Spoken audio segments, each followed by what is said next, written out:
Hi guys, John here. Just a little short review on the 600D as promised. Unfortunately I can't hold the camera in my hand because it's doing the recording at the minute. But I do know that when I was looking into buying it as a second camera, there's lots of reviews already on YouTube. But I'd like to point out a few points that don't get mentioned, that may be irrelevant to you and that I've noticed since I've owned it, and something's bugged me really, and I wish I'd have actually known them beforehand. I probably still would have bought the camera because that's all I had enough for anyway, but I'm just saying it would have been nice to know before, and I'm going to let you guys know a couple of these points.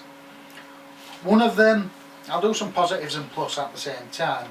The ISO performance on the camera.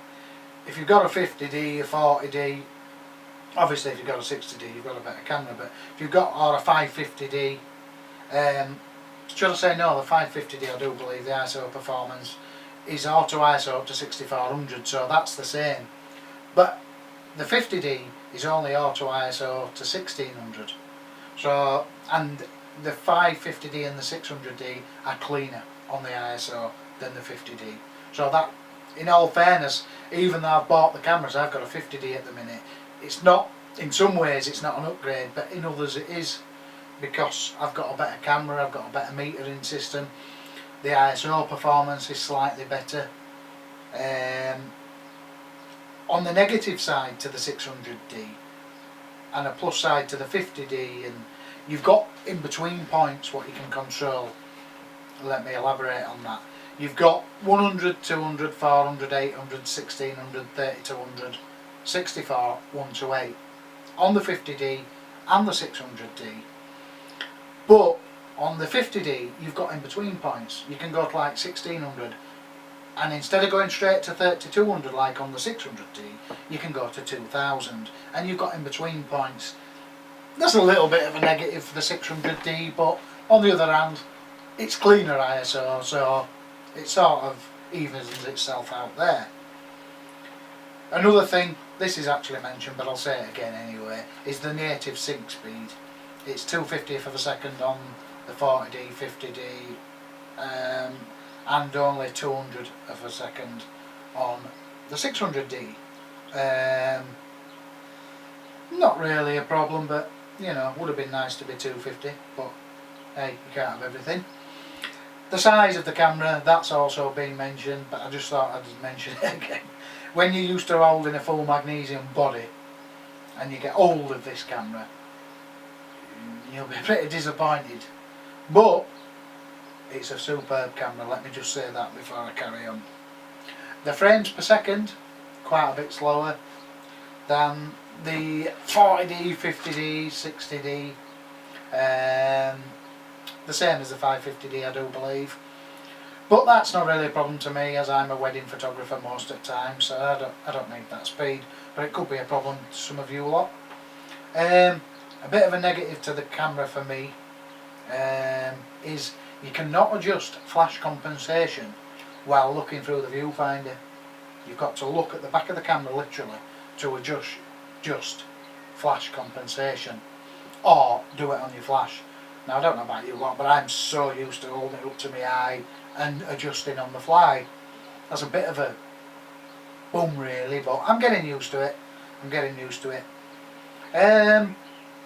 Just a little talk about JPEGs straight out of the camera.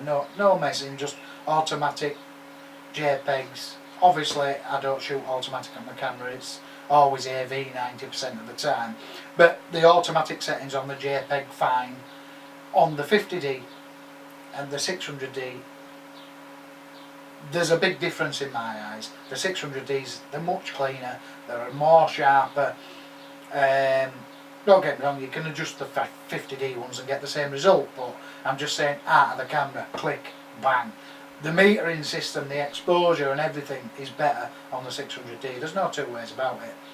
I've not posted anything, but you can take, i.e. you can set up a camera on a tripod, take a picture of a couple of scenes, whereas on the 50D you might have a stop and a half a compensation on to really nail that exposure. On the 600D you're lucky if you've got half a stop.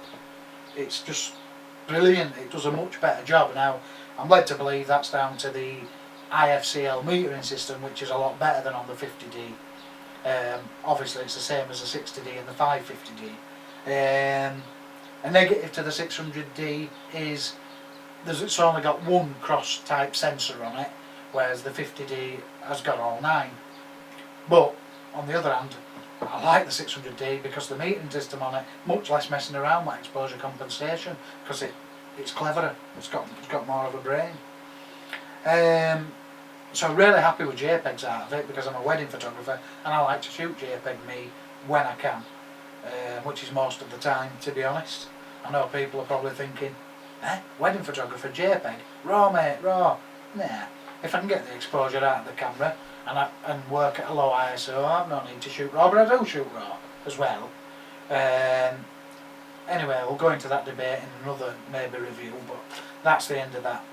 Another thing that I've noticed when using the built-in wireless, which is a great feature by the way, using the built-in wireless to control my 58TXs off camera, it works a treat. The flash has got to be popped up though when doing it, but you can tell the flash not to affect, you can basically turn it off so it doesn't affect the exposure.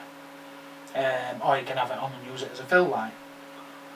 But one thing that I did notice straight away was, because you've got to put your 58TX or whatever flash you're using off camera as slave mode, you don't get no zoom function on your flash.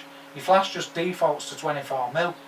You've got to manually zoom the flash, which is not, it's not a problem, but I'm just letting you know that you, like on the back of the camera, you can adjust the power settings and all that, and it'll just be transmitted to the flash. You can't do the zoom. You've got to manually go to the flash and set the zoom on your own, which is not a problem, but I thought I would tell you that, because it's something you will definitely notice when you put it on, or you might not even notice, you'll never think about it. You'll just think, oh, it's working ETTL, I'm not bothered, but it doesn't.